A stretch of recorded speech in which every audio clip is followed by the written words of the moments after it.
Welcome to was it the third Art Tech event? Yeah. So welcome to the Art and Tech event with the least tech, I think. We have been talking about artificial intelligence before and about robotics, but tonight there's not much tech, a little bit of AI maybe. But we're talking about interconnectedness. And I always loved to let the audience think of a sort of definition or description of what we are actually talking about. And you were already, I think you have already been talking with the person next to you about the topic of this event, I assume. And if that's not the case, I see some people shaking their heads. I would like to invite you just to take 1 or 2 minutes, 1 minute for each person, to talk about what interconnectedness actually is to you. And when I come back after 2 minutes, I'll invite you to share what your thoughts are, and everything what you say is all right. I mean, there is not a clear definition of interconnectedness anyway. So it's not like you're in school or get a mark or everything is good in here. We try to learn from each other's thoughts and emotions and... Okay. I'll stop talking and you start talking. So we could fill this night by talking about with our neighbor what interconnectedness is. But I'm curious what your thoughts were. What is interconnectedness? What's the first thing you thought about? Who wants to go first? You were here first, I think. So maybe you want to talk first? Why not? You were the first person to arrive here. Yeah. For me, interconnectedness is about the way that everything seems to influence to some way or another everything else. And maybe not directly, then perhaps indirectly and so on. Yeah. So interconnectedness is influence. Yeah, and influence can also be physical, like you push or something like that, but it can be less tangible too. Yeah. So you can warm up something physically, but maybe also by saying something nice. So it has many dimensions. Yes, interconnectedness with many dimensions. Lovely. Anyone else? You were at the Festival for Love of the World. You heard a lot of things about interconnectedness. Did you think about that? No, not really, but I was more thinking about it needs to be bidirectional. So whether it's direct or indirect, but at least there needs to be some cause and effect both ways. Yeah. Just like we talked with each other. And is it then bidirectional? Is it between humans, you mean? Not necessarily. No. What were you thinking of? Well, I mean, when you say that, I would think of having an effect on nature and nature having an effect on you. Yeah, it can be anything really. Good. Any other things you can connect with? No? Any thoughts about interconnectedness? Well, not really a thought, but you were raising a question rather. And like, what's the difference between connectedness and interconnectedness? Because a connection is already bonding or influencing, so what is then the inter between connected? And we're really more discussing that. Nice question. Did more people think of that? Do we have an answer to that? Dear panel, I didn't properly introduce the experts yet because I wanted to see you are the experts as well. You are raising your hand to... Because connectedness is about your connection with your son, I suppose. But the interconnection, the interconnectedness is between you and his son, for example. It's going farther. There is a lineage. So it can go very far. And for me, interconnectedness is also head, heart, and body. What you're feeling is also what you are experiencing. So that's more, There's a lot to say about interconnectedness. Yeah. There's a lot to say. And indeed, tonight we are going to talk about this broad topic. And I was thinking first about interconnection between humans or within humans, but it is the topic we are going to discuss is more about non-humans. And there were already people who were addressing that. So you can connect with the stars, with the universe, for example, or with nature, or trees, or flowers, or with animals, for example. And that's what our panel is also going to address tonight. So let me introduce to you our all-female panel. I don't know if it's a good idea as a feminist to address this, but I just wanted to say it because I'm so proud of it, to have this all-female panel. Okay. I'm going to introduce you later on a little bit more, but first our artist tonight, Mila van Zuilen. She's also a forest ecologist. Next to her is our animal ethicist, Bernice Bovenkerk from Wageningen University, and Joanna, I didn't ask Niesenboom. I didn't ask how to pronounce your surname. So you are the more than human designer from the Technical University in Delft. And tonight we'll get interconnected with your innovative approaches to understand the world. So let's go or not. Yeah, let's go. We asked each expert to talk for like 10 minutes. Then we are going to, ask you questions like I did when we started, because this is really a topic that we have to find out all together, I think. So that's what we're going to do. We are going to have a very interactive night tonight.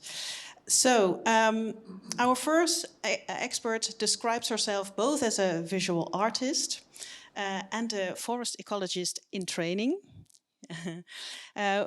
She does field work at the core of her practice, and she collects organic material, mostly leaves, and she sorts them into grids. You explain further on, otherwise I'll do the half of your talk. Give it up for Mila van Zuilen. Thank you.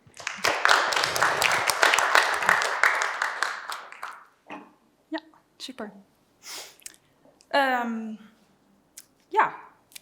Thank you for the introduction. Thank you, Lester, for inviting me, and thank you all for being here. I will talk for a bit, and then at the end I will send some questions back to you and open the floor also to questions if you have any. My name is Mila van Zuilen. I'm a visual artist, but indeed also a forest ecologist in training still. And in my work, I aim to bend these two disciplines of art and ecology closer towards each other. And I use fieldwork as a fundamental method to merge the two. So I use natural materials, mostly consisting of leaves, which I gather in the field and then dry and cut into tiny squares and then rearrange into these grids. And fieldwork to me can mean many different things. It could look like the days I spent at the national park, the Hoge Veluwe, where I make weekly inventories of all the plant species together with the Flora werkgroep, which is this group of volunteers and really some of the biggest plant nerds I know. And I'm sure that they accepted me as a member of their group, not due to my plant knowledge, but because I drastically lowered the average age in the group, because they're mostly retired but used to be or used to work as ecology-related specialists in the past, or just obsessed over plants as a hobby. So this is what fieldwork looks like to me. But then also fieldwork to me could look like a long walk that I make by myself in the forests around my studio in the Veluwe, where I currently live. And yeah, when gathering material, I follow these self-imposed rules. For example, I could focus and collect on only one species and make like almost a geographical distribution of the appearance of the or the presence of that particular species. Or I could collect leaves along the lines of a specific walk that I make through an area. Or in this case, I really focused on the forest floor. And walked through this piece of forest line by line, almost scanning it as I picked up leaves, and then also keeping this order of in which I found the leaves, also in the act of drying and then working with the leaves and cutting them into squares and rearranging them into this grid. And as a result, this image is created that's almost similar to an aerial photograph, but then with the actual material instead of, for example, digital pixels. And in other cases, I ask other people to gather material for me. For example, in this work, it's called Mom's Walk, and for this work, I asked my mom in the Czech Republic to gather leaves for me on one of her autumn walks through the Czech countryside, which she did, and she also dried them for me. So a couple of weeks after her walk, I received this envelope with a stack of dried leaves, which I then ordered and named and cut into squares again and rearranged into this grid. And this urge, this human urge to organize and name and neatly order really fascinates me. And also I'm very intrigued by this contradiction between, on one hand, the complexity of nature and this colorful tangle of nature, and then on the other hand, people's urge to untangle and neatly organize and dissect and divide landscapes. And in my mind, this very often happens in the shape of the square. So to me, therefore, this shape of the square also really characterizes our human perspective on the land, on landscapes.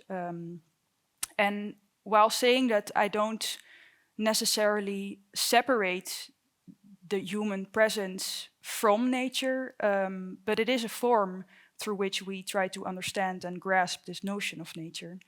In taxonomy or plant classification, for example, species are separated into this divided into their own compartments or genuses or families, while in reality they mingle and they have all these relations and they grow with and in and through each other. Then also in cartography, the grid is used to navigate, to locate, and to make sense of landscapes in space. And in that same sense, grids are also used as literal frameworks while looking at plants or searching for certain plants in the field. But also physically in the landscape, these squares and grids appear through agricultural landscapes and monocultures. And if you look at the Dutch landscape from above, then you have the perfect example, as you can see here. But in the use of this square, there comes also a certain sense of ownership, and there's a sense of owning the piece of land or the species or organisms observed.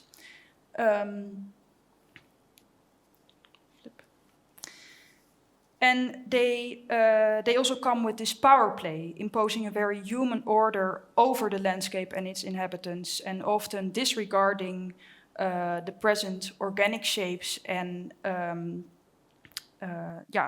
there's these hard lines being drawn and rigid lines right through winding wild rivers, for example. And this is something that I wish to question in my work.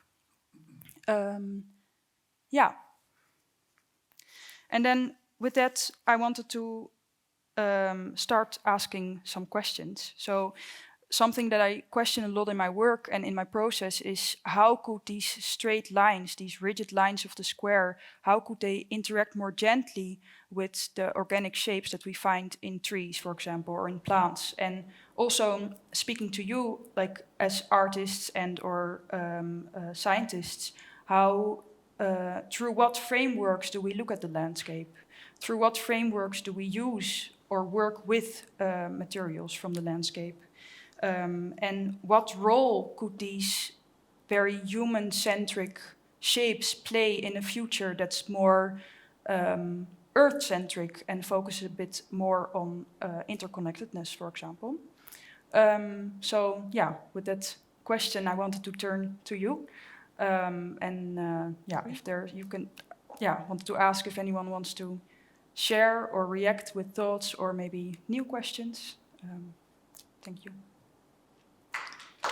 Thank you. Those were already 3 questions. Yeah. Shall we start with the first? The first was about, can you help me? How we can well, to me they're also all connected. So I mean, it's interconnected questions. Yes. Yeah. Maybe I'm asking more for a reaction to this thinking as a whole, maybe. But I think.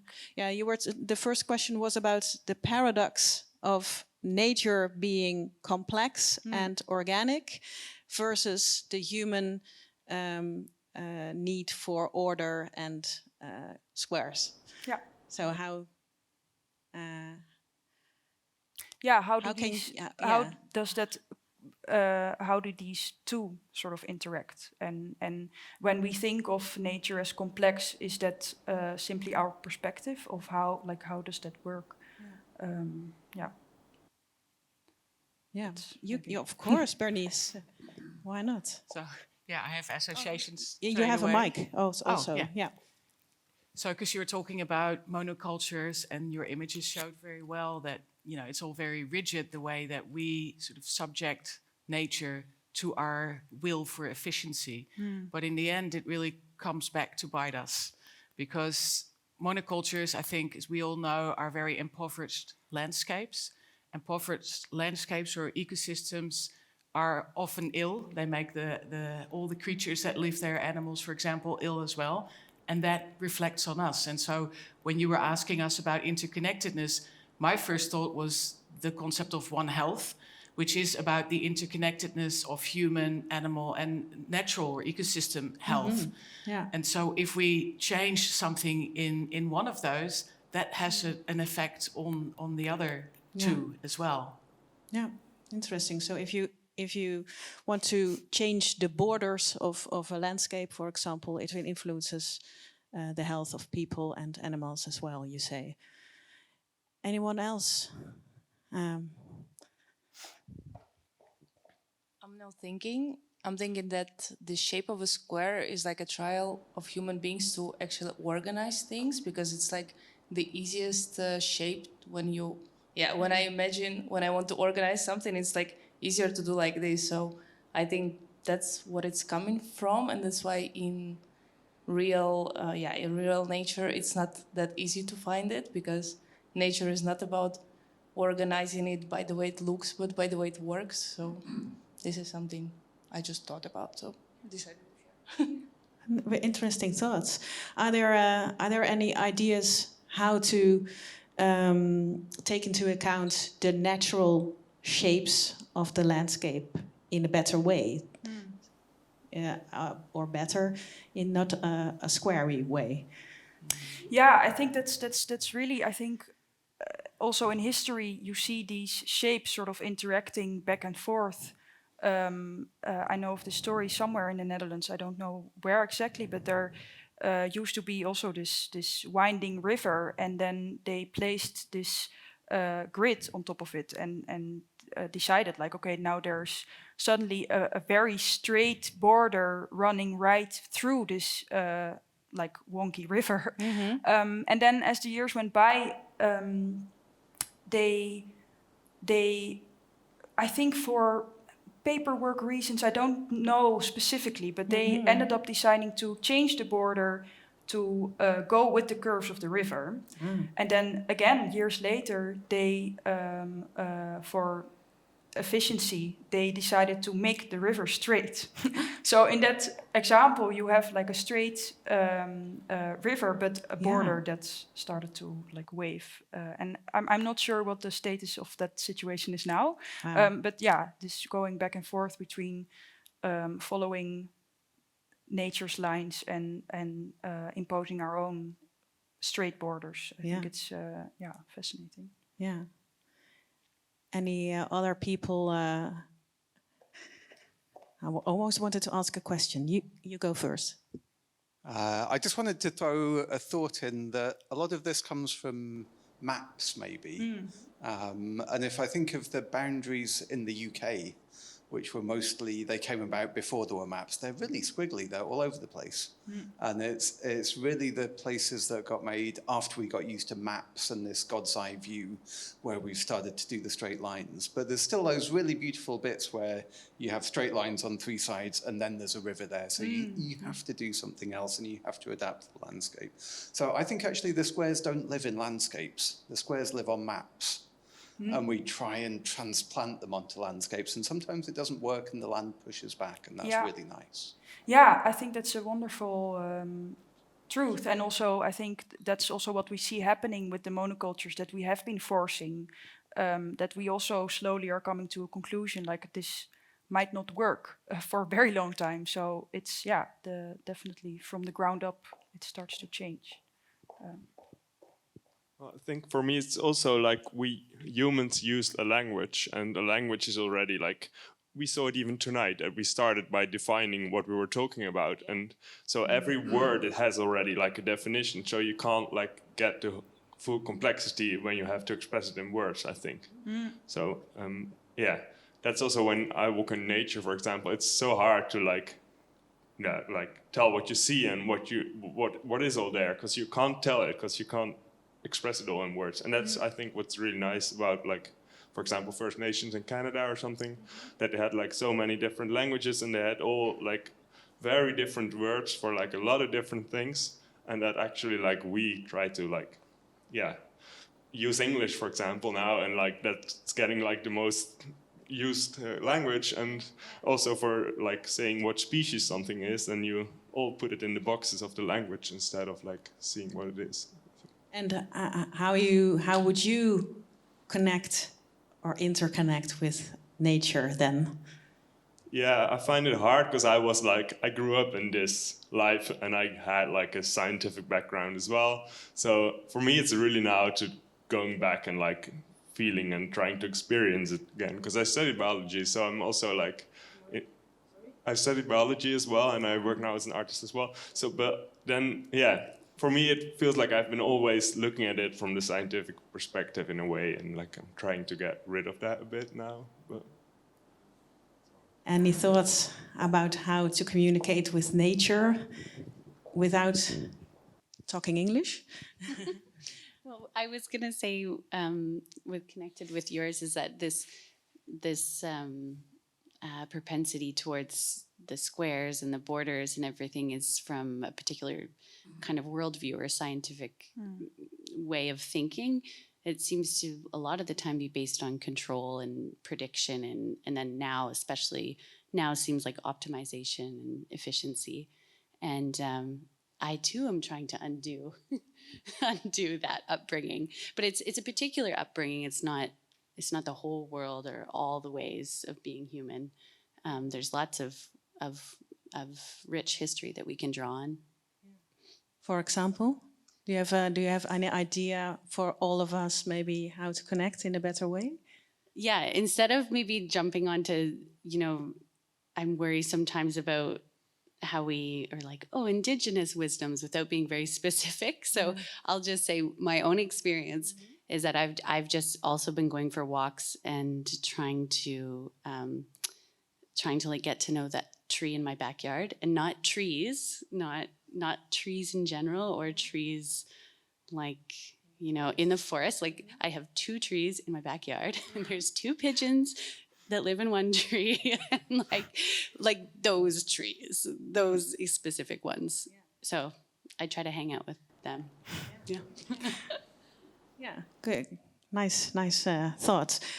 Indigenous, can we learn from the indigenous people how to interconnect with trees and nature in a better way? I think yes, but I think that's also a very broad, or a question that refers to a very broad, well of information and depth and love for nature. So yeah, okay. I think maybe I should rephrase it and then ask you if you have any ideas for us how we can interconnect with the landscape or nature in a better way without using the English language. Yeah, I think, well, it's sort of for the both of you. For me, it's like maybe very, very similar, but sort of the other way around, because I have an artistic background. But now I notice that as I learn more and more like factual information or scientific information about the landscape, like I wonder how much room there will be left for imagination. So it's also, in my mind, I'm also going like back and forth, and also on walks trying to also loosen up the rules, loosen up the scientific rules, loosen up the self-imposed rules, and also just feel and walk and be there, and look at that one pigeon. Or so, yeah, I think that's similar. Thank you for now. You wanted to ask something? Yeah, just before we move on, I couldn't help noticing an artwork standing there in the corner that you haven't mentioned. Perhaps you could, pique our interest a little bit, tell us something about it or not. Yeah, no, definitely. Yeah, no, definitely. This is, so right there, there's one like more recent work, which I made with material also all coming from het Lunterse buurtbos. Lunteren is the village I live and work in now. And in that work, I also made like a geographical distribution of northern red oak, which isn't inheems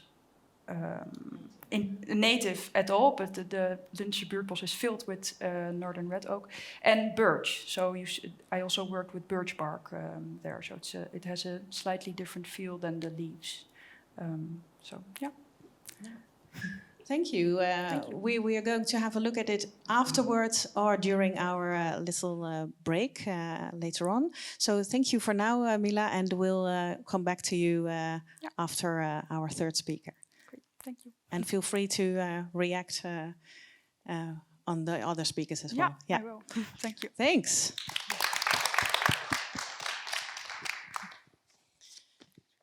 So, our second expert is a design researcher from the Global South, and her research focuses on more than human design, and what that exactly is, she will explain herself. You are doing so in the context of artificial intelligence, I understood. And until this month, I read, you are a PhD researcher here at TU Delft. Did you plan You're the how do you say this in English? The defense. Yeah, that will happen after the summer, but yeah, it's very like on the verge of finishing the PhD this talk, so it's very interesting. Oh, maybe you get some new inspiration for our audience as well. So the floor is yours for now. Thank you. Yeah, let me just. Yeah, so my name is Johanna Nissenboim. I am a designer and researcher at TU Delft. And I think my research is quite entangled with the theme of this festival, especially this idea that we need new tools as we are on the verge of a new paradigm.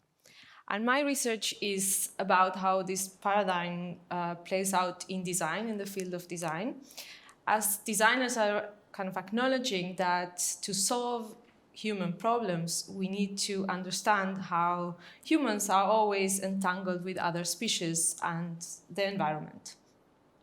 And so the kind of tools that I develop is to help designers make these interdependencies more tangible, to attune to multi-species relationships, and to account better for the impact that our work has on the planet.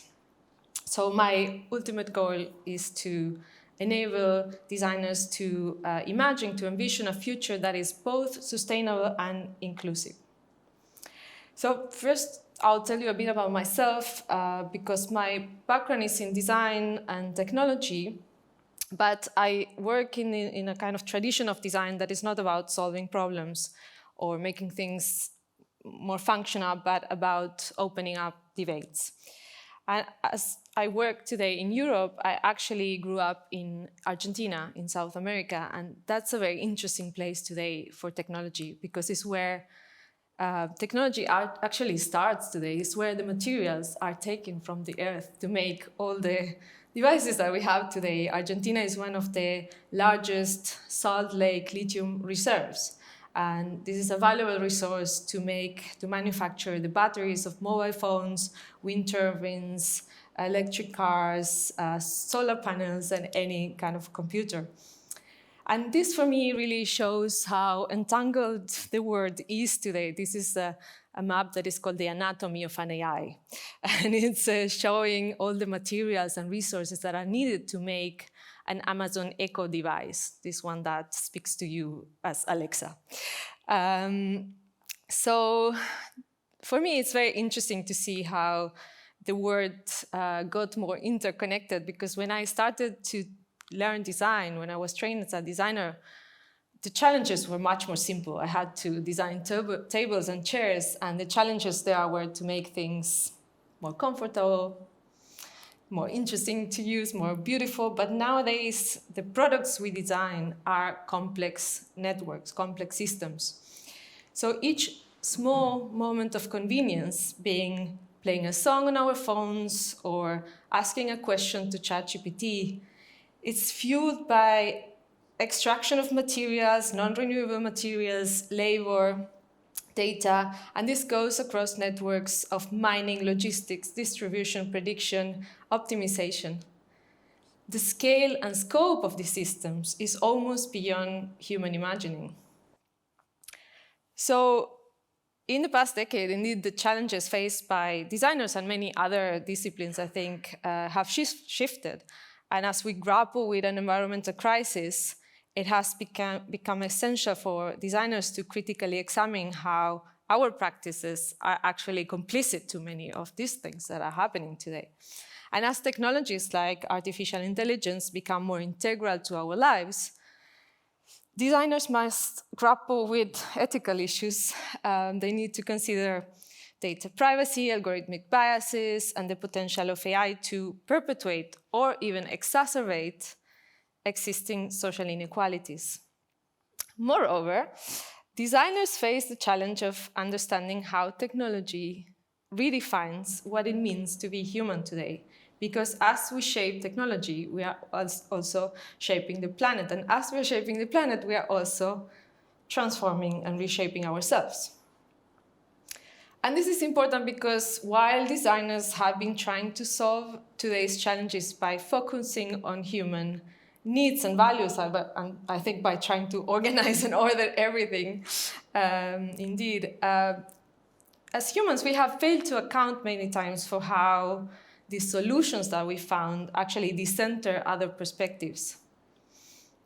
So while the notion, for example, in design, while the notion of the user seems to be like a neutral figure, in reality, designers often imagine a user that is male, it's European, it's able, it's white. So we need to really unlearn some of these practices, some of these assumptions. We need to question these humanistic assumptions, and we need to unlearn some of the anthropocentric practices that have been so prevalent in many fields like design. And I think we need to develop new ways of understanding our relationships with the environment and technologies that we have, that given the kind of paradigm shift that we are living today. So many researchers in my field are moving to something that is called more than human design, and it's inspired by post-human philosophy, especially by the work of Rosi Bradotti. And more than human design proposes a new way of designing that acknowledges that humans and things can only be understood in relation to each other. More than human design is not transhumanism. Transhumanism tries to enhance the human by adding technology to the human. So this is not the case. More than human design is about rethinking what it means to be human today and make that definition more expansive. So more than human design aims to make design more sustainable because it positions humans as part of ecologies, and inclusive because it asks us to consider diverse humans and non-human perspectives. So to see the world around us with such a perspective, we indeed need new tools. And this is what we were trying to do at TU Delft for many years. And the one that I will talk about today is a tool for listening. It's a tool for attuning to different perspectives. And I have actually tried different things during my PhD. I have tried to talk to things, like actually ask questions to things. Luckily, my kind of things respond to me in a human voice. Lucky or maybe unlucky. I have done some performance work with artists from Codarts and two Alexas on stage, trying to kind of perform with them and trying to expand what a conversation is. I have tried enacting voices of non-humans. And I think we were discussing before how anthropomorphizing things is something that scares a lot of people, but you can actually learn so much when you enact a thing of like, what are the stories that we tell in our heads about these things. I have also tried to make things to sense these forces. It's more than human forces. Like if you fly a kite, you certainly see the kind of the forces that are at play with more than humans that are not one, but many, many forces. So from all these experiments, my main insight is that if we want to have a more inclusive conversation, we need to learn how to listen. And to practice this, I made a very simple tool with a group of students, and it was a series of exercises to notice entanglements. Entanglements of humans and non-humans.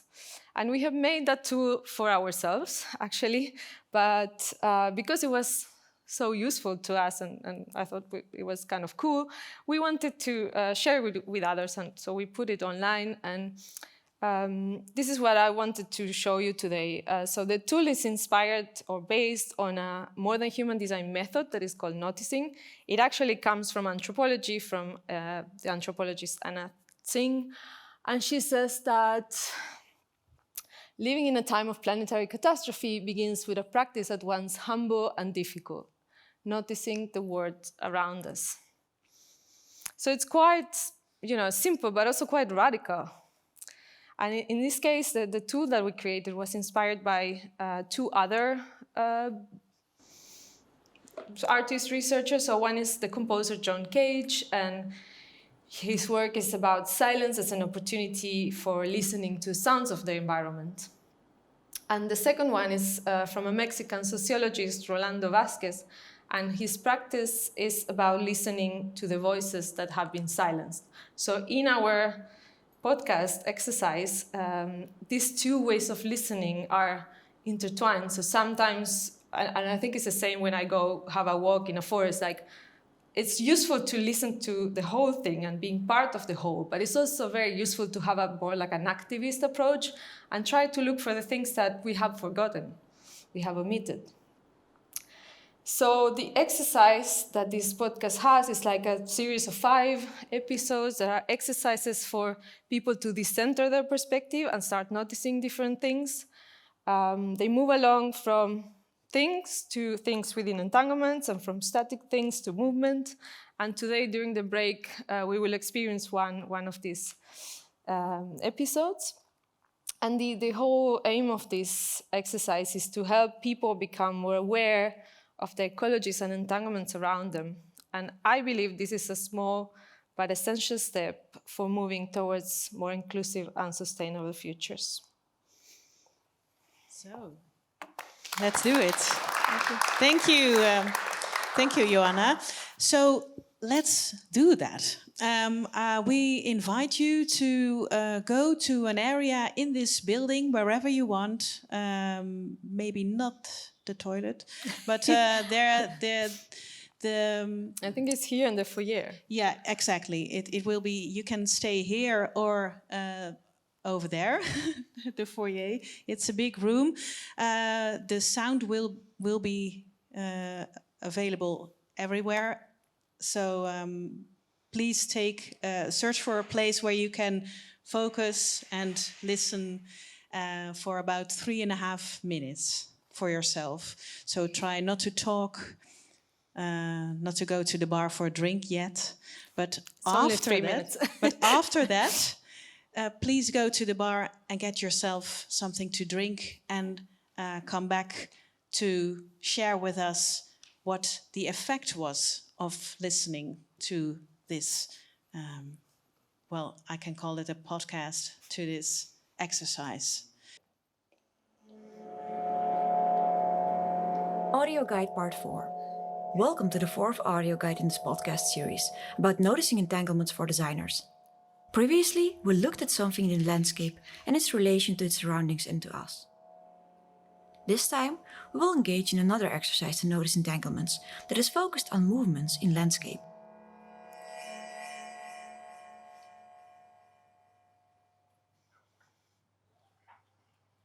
To begin, take time to find a comfortable position in your spot for noticing, or wherever you happen to be at the moment. Take a minute to just take in your surroundings.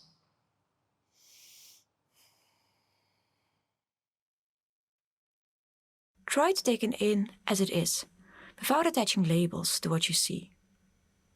Try tuning to your senses. What do you hear? What do you see? What do you smell? Can you perhaps taste anything? What do you feel? How is the temperature influencing you? And the lighting?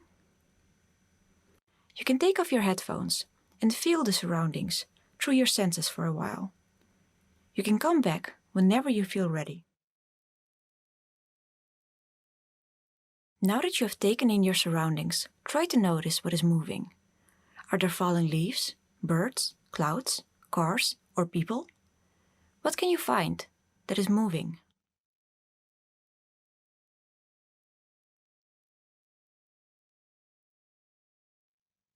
Is there anything perhaps not moving at all, standing completely still? Let's focus for a couple of moments on the movements and the stillness surrounding you.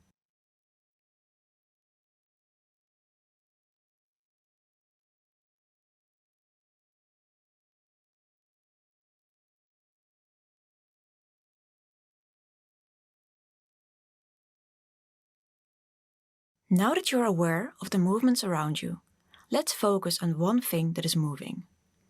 You don't have to choose the perfect thing. It can be at random. Just follow its movement and see what it interacts with on its way. Does it touch anything? What helps with the movement? What do you think causes the movement? As last exercise for now, let's take a couple of minutes to focus on this movement and follow it with your gaze. You can take off your headphones and do this for as long as you want to. Come back whenever you feel ready. Welcome back. I hope you have enjoyed focusing on the movements. If you feel inspired to, feel free to document your experiences. For example, by journaling, taking pictures, or doing whatever feels good to you. If you have a free moment throughout the day, try repeating these exercises by yourself. Notice how movements surround us and also shape our landscapes.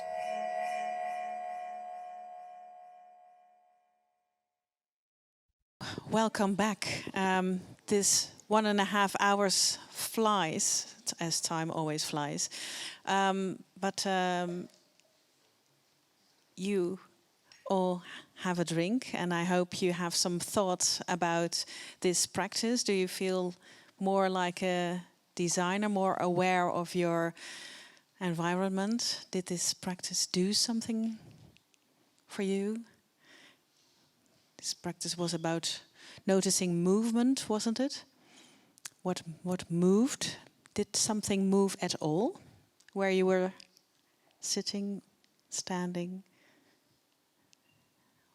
Did something move? Yeah.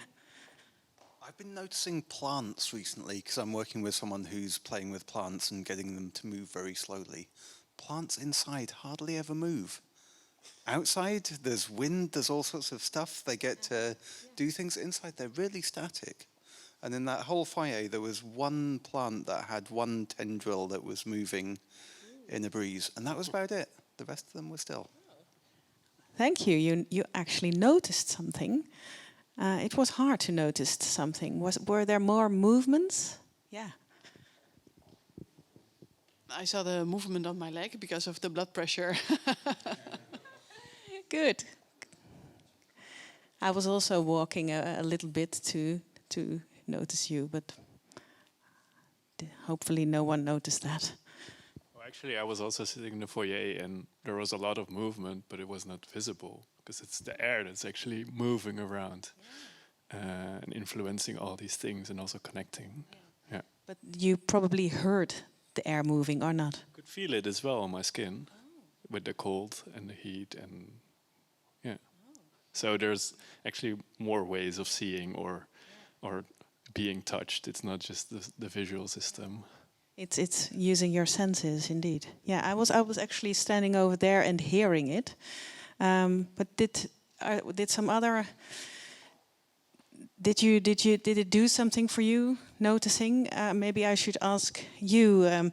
When you are a designer, what does this movement or exercise do for designers? Mm-hmm. Should I use mine? Yeah. Oh, sorry. I actually thought that because this is a theater, there will be a lot of movement, but indeed it was very quiet. Yeah. More than I thought. Like, I think if you walk in nature, you will see much more. Yeah. And this is always fascinating for me because. So that's where you actually listen to this normally in nature. Yeah, we thought about like going outside and experiencing something, but I think it's fascinating because the things we use, like technology, moves a lot actually. Like there was a screen there, it was the only thing moving.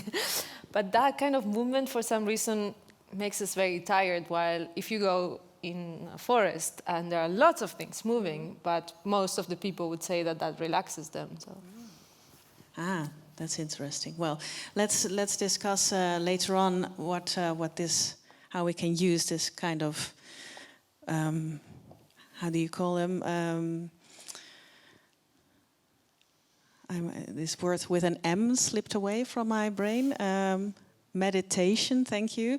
How we can use meditations to interconnect, maybe. Without further ado. Our third expert is our animal ethicist, and she will teach us how to enter into a conversation with animals in inventive ways and how to take their capacity for self-willed action, also known as agency, seriously.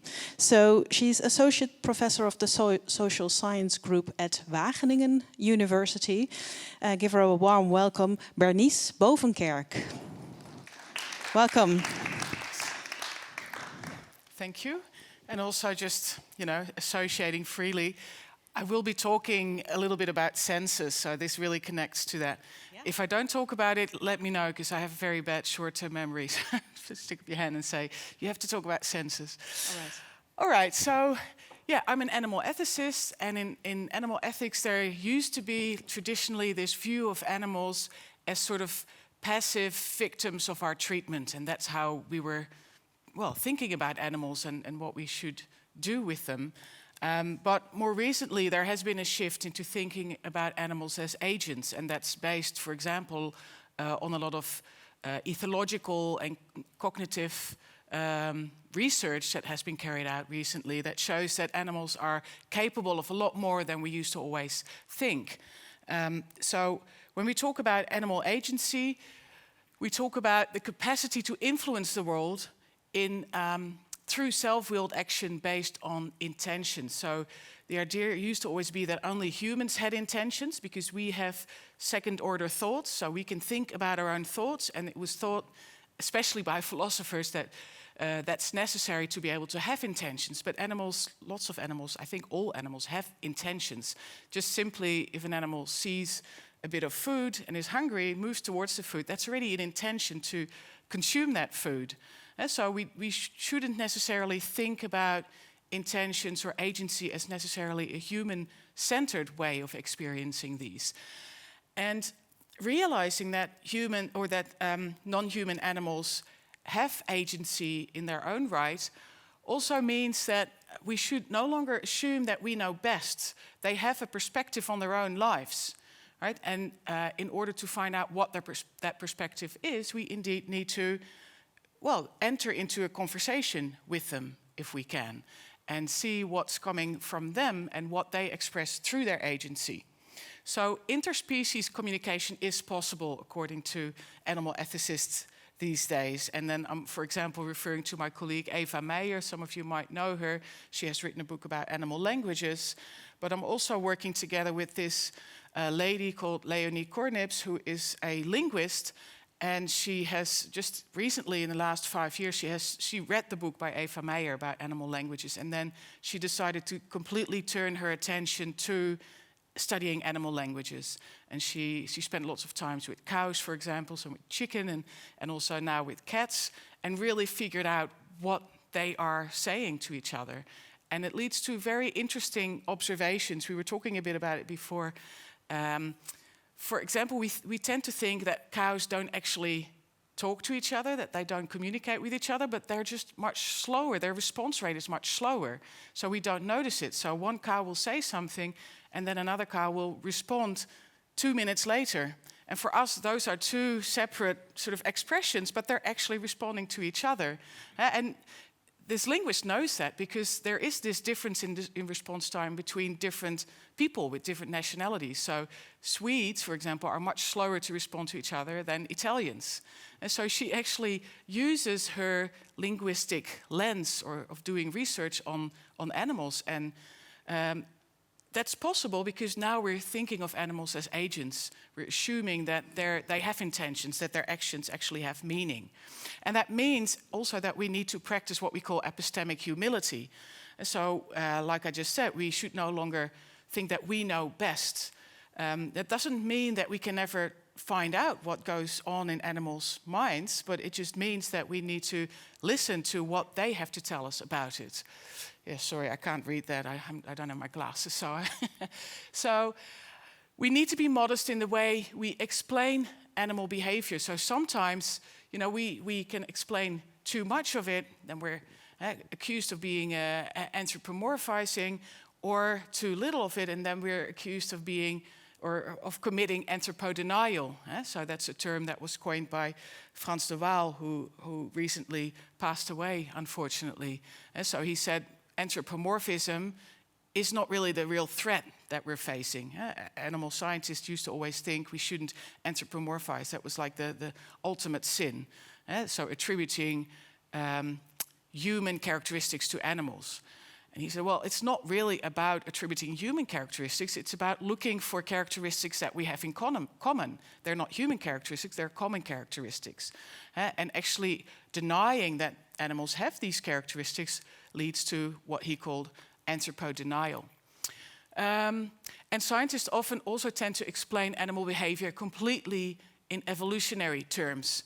And that's strange because we can't explain human behavior completely in evolutionary terms. So why would that be the case for animals? And so I think next one, I have a little film clip here, I hope, of a hummingbee. And so there's this interesting researcher called Lars Chitka who did lots of research on hummingbees. And he, for example, found out that they like to play. Huh? Bumblebees, yeah. So they like to play without there being any reason or advantage. So they don't necessarily get a reward for this.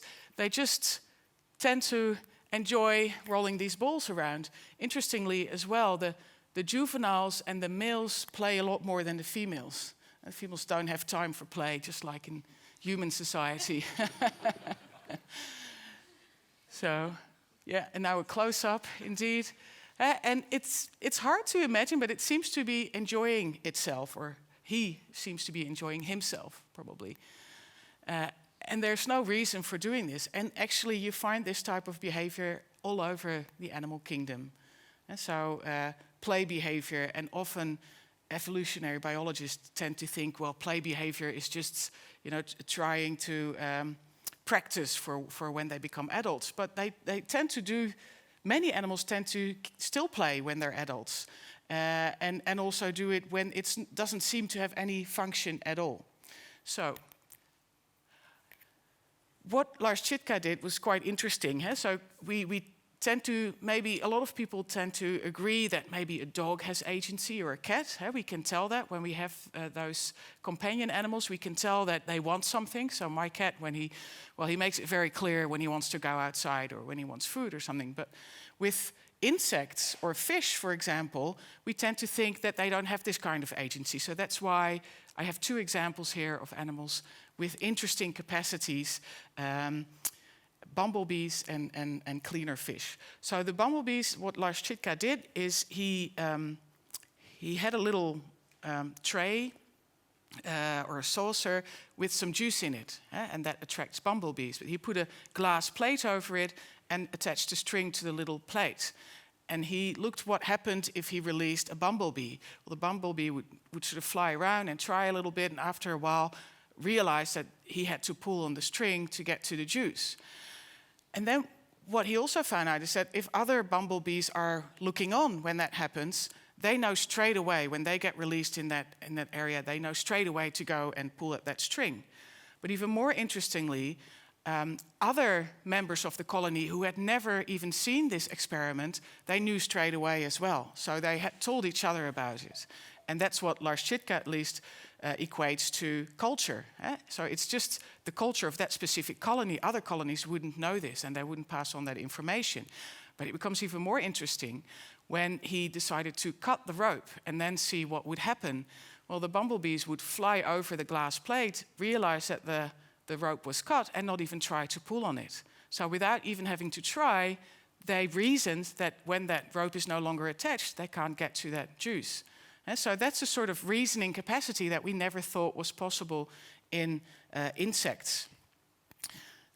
Also, they have means and comprehension, but also he noticed that they have something like post-traumatic stress. So he made this robot spider that would catch the bumblebees and then release them again, and then realized that the bumblebees that had been caught, they are much more averse to risks afterwards. They have a much more negative outlook on life than the ones that hadn't been caught. So that could be something akin to post-traumatic stress.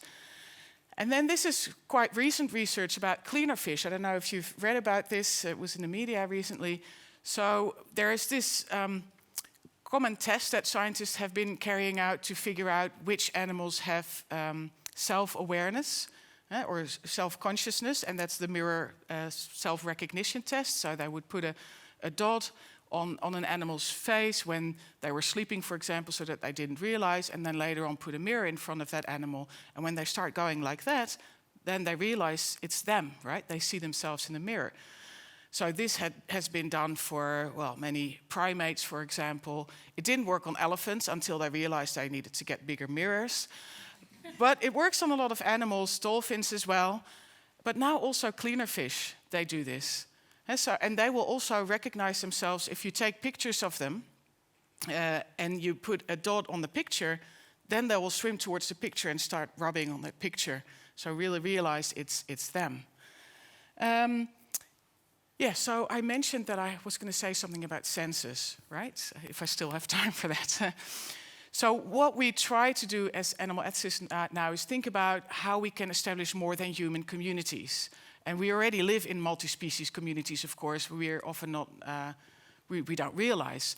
But how can we do this in a more just way? Well, then first I think we need to take the animal's perspective and look at the world the way they see it. Because animals have different senses, they will experience the world in radically sometimes different ways than us. And therefore we need to think about, well, what sort of senses are important for an animal. So Eva Meijer, again, my colleague, she, for example, made a museum for dogs at some point that was all about different smells. It had nothing to do with visual things like we tend to think of as a museum, but it was a museum of smells. And what me and my colleagues are doing now, we've got this project, More Than Human Communities, and we're making an escape room for humans, but it's an escape room based on animal senses. So you have to do all these puzzles where you have to really rely on your sense of smell, for example, or your sense of touch. And that's just to get you out of your own sort of, well, human-centeredness and think about what the world would look like for other animals. I think I'll leave it at that. Yeah, very nice. Very nice to, yes, a big applause. Very nice to become aware of our interconnectedness with animals and to see if we can do better when we walk out of this theater. So let's talk about that. How would you interconnect with animals without using, maybe we should also go to your escape room. Escape room, yes. Is that possible, actually? Not yet, but we're working on it. Yeah. Working on it. It will be possible after summer. After summer, all right. Utrecht. Okay. Yeah. What?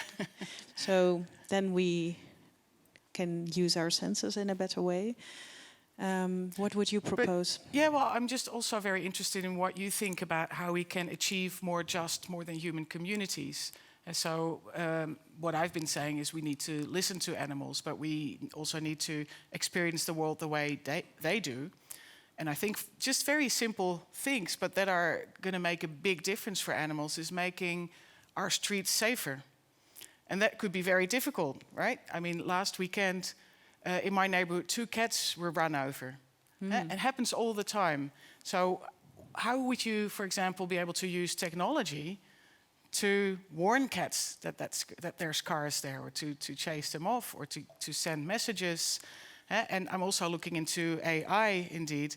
Like, we can use AI to decipher animal languages, but then the question is, how do you use that responsibly? So if you just use it to say to animals, stay away here, we don't want you pigeons on our roof or wolves in our garden or whatever, then that's also sort of a very one-sided way of using your knowledge. Human-centered, yes. Yeah.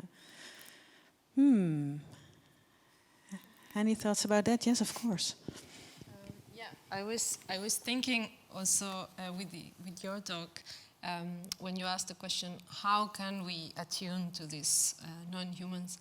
I think we don't have to look so far. Like, kids are very good at that. Like, many things around us can help us decenter our perspective. We just have to be open to engage with them. With kids, you mean? Or how can we become more kids in our heads again? Yeah, and maybe try to play, right? To kind of, I think beyond like particular non-humans that can help us, like our dogs, our cats, our kids, also what kind of tactics can help us, like play, like trying to forget about organizing things and following other kind of lines. So, yeah. It's a deep question. So you mentioned more than human communities. And of course, one of the tools we use in our community is democracy. And famously, of course, we have a political party representing animals, but that's still humans speaking on behalf of the animals. Would there be other ways of achieving a, let's say, more than human democracy? And what might that look like? Are there other tools or ways of achieving that? And that's a question to the room as much as the panel. I can just very briefly say what's being done now in animal ethics. So again, my colleague Eva Meijer, she's now talking about multi-species assemblies. So politics is not just about voting or deliberating. It's also about, even for humans, it's about protest, rejecting certain things. And that's what animals can do as well. And a multi-species assembly could be, well, it's quite different from how we would have a human assembly. So step away from language and think more, what animals want in a certain situation, and I guess negotiate with them in a certain way as well. But what you said reminds me of the research that my PhD student is doing currently in Tbilisi in Georgia. She's studying relationships between street dogs and humans. And they have a very interesting system there where they have guardianship. So the street dogs are allowed on the street and they're looked after by people, but they're still on the street and they're they're very free to do what they want and to establish their own communities. And it all works quite well, except that they are territorial. So they have a very different idea of democracy than we do. And so she studies these dogs on this specific square, Bukia Square, and they will chase off any dogs or cats that do not belong to their community. So they might have a very different idea of what democracy looks like than we do. So it's not going to be easy. Yeah. If you have any other questions about how to stimulate interconnectedness with animals or design. Yeah. Thank you. What's interesting about the democracy question is, let's say, who can join the discussion or who gets to vote. I mean, let's say not terribly long ago, women were not allowed to vote. Below 18, you're not allowed to vote.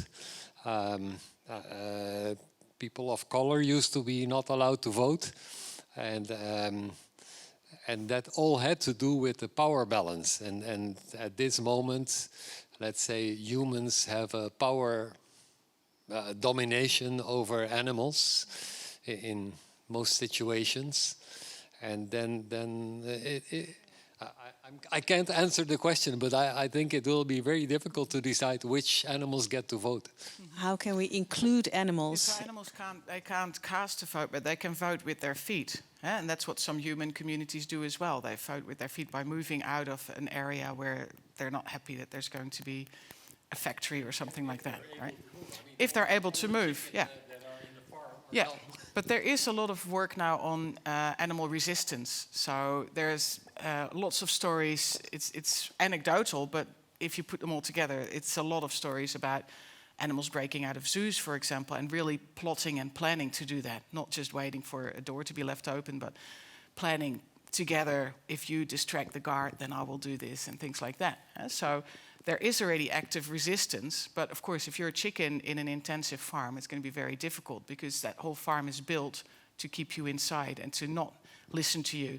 And interestingly, that lady I was talking about who does the animal language research, she also does research on chickens, and she found out this sound chicken make when they are happy or content.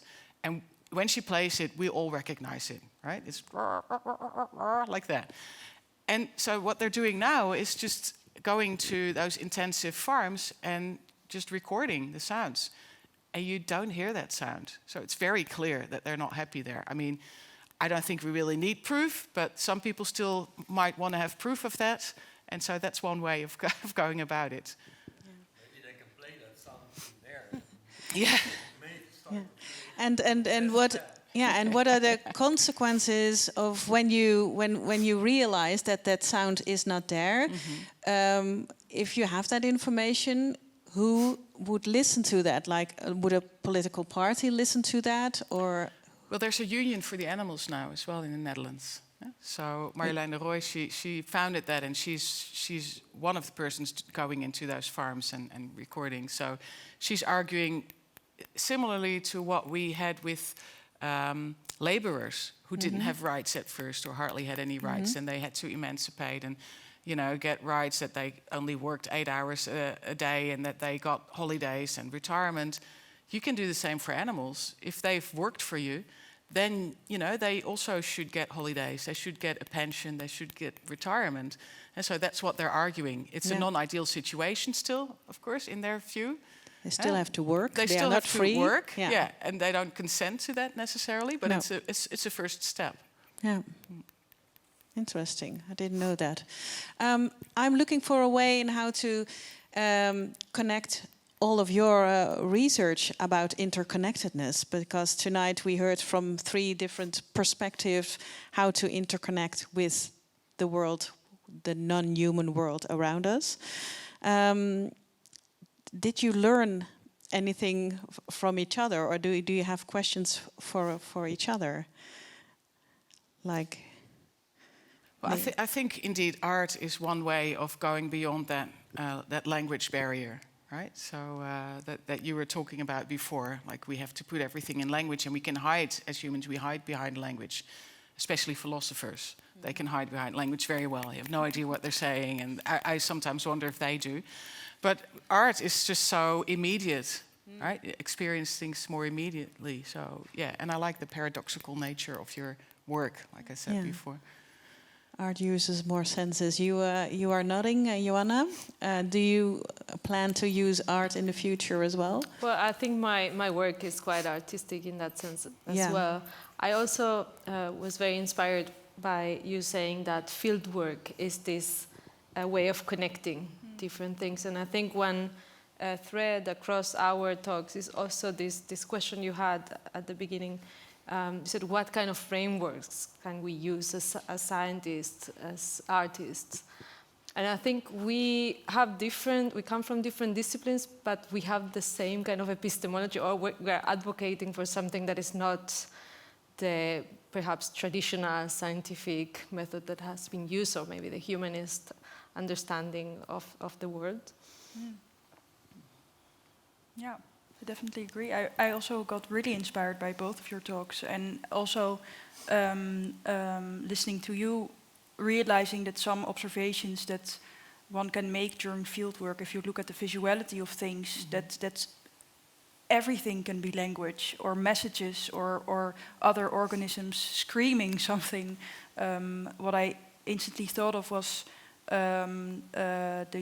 this beetle, the European spruce bark beetle, that's currently killing loads of European spruces by crawling under their barks. And if you peel the bark away, or the bark often falls down, you see all their pathways, and it's like completely, it looks like messages just screaming at you. And I think looking at that, for example, would be interesting to interpret that in another way. I think animals leave many messages to each other, messages of smell, for example. And that's something that we could be more in tune to. And I think many people from indigenous communities are more in tune to the messages that animals make. Also the sounds, like some communities, they hunt by the sound of certain birds. They know, if we hear those birds, we have to go there because there's a jaguar, or we have to go away because there's a jaguar, probably. Did you hear more inclusive, more ethical or innovative approaches to experience the world around you from tomorrow on? Yeah? I want to comment on something. I have chickens myself, and it's great to have chickens in your garden. And when I have animals, they are always free. So they are walking in my 6x6 square meter garden, and it's the sounds. It's very it's very joyfully to listen to it. But what I wanted to say is, we as people have to learn that we our building environment is very square. All those squares, I hate it actually. Yeah. Why it is like that? Huh? It's efficient, but it's so more natural to have those rivers with, and more natural. We are far away from that, and more organic, more holistic. And in my environment, people are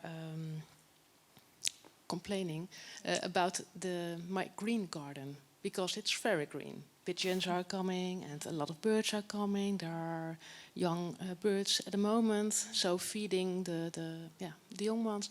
But people are complaining about it because also pigeons are coming, and it's too natural.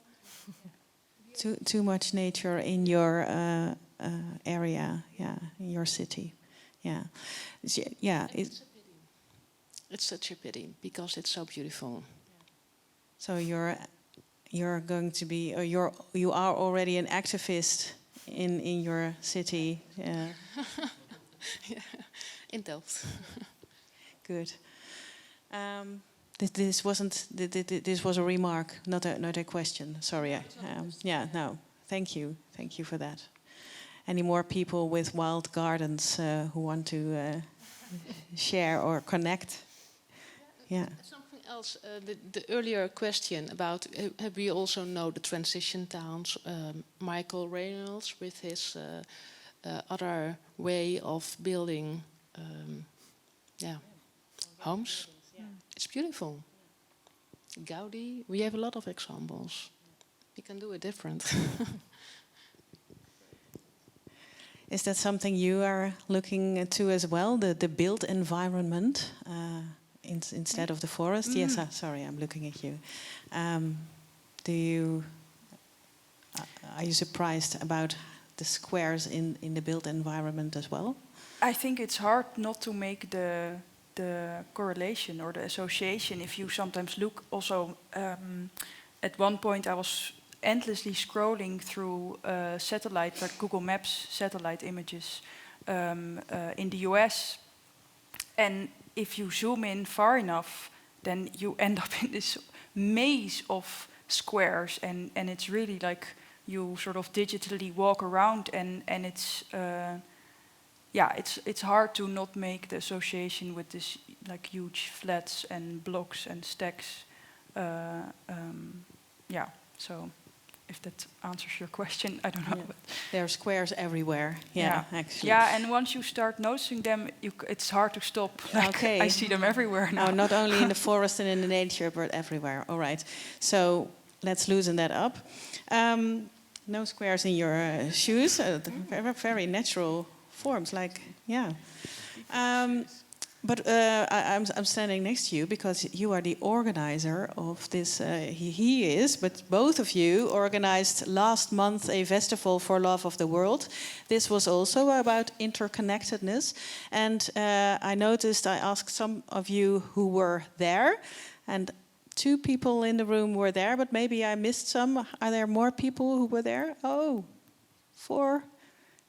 Okay, some people were there, but at the end of this festival, the moderator concluded that we need more ideas how to interconnect with the world around us. And now I'm asking these organizers: Did we learn something tonight?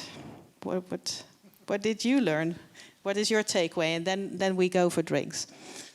That's a very good question, and the answer to which I haven't prepared. And that's actually for very good reason, because what we found at the end of the festival is that indeed we need new tools, new ways of not just talking about this, but experiencing it or sharing this in other ways. And we've tried tonight to expand on that and explore that a little bit further.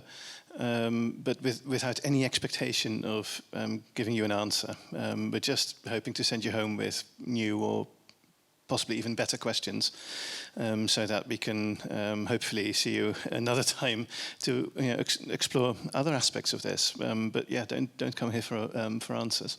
Come here for questions.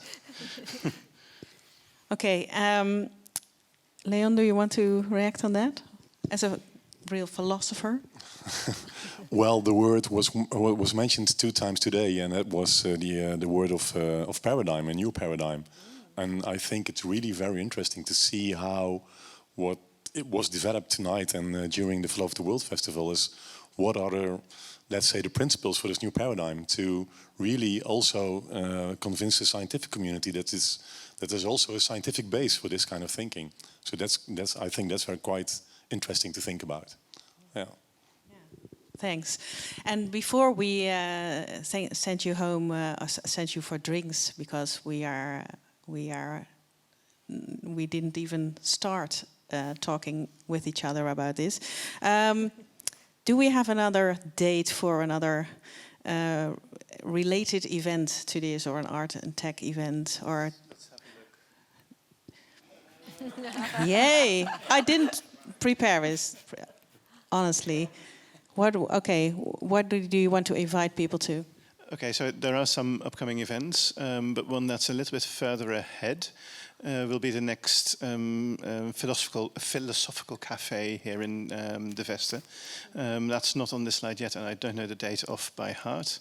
But that's where we'll explore non-rational ways of thinking or knowing or experiencing. So once again, a continuation of this ongoing conversation. But yeah, you'll have to look on our website or the theatre's website to find out when it is. Okay, let's do that. And let's also come to these 3 events, write it down, make a picture. And I'd like to thank our 3 experts for tonight. So give them a big applause for inspiring us.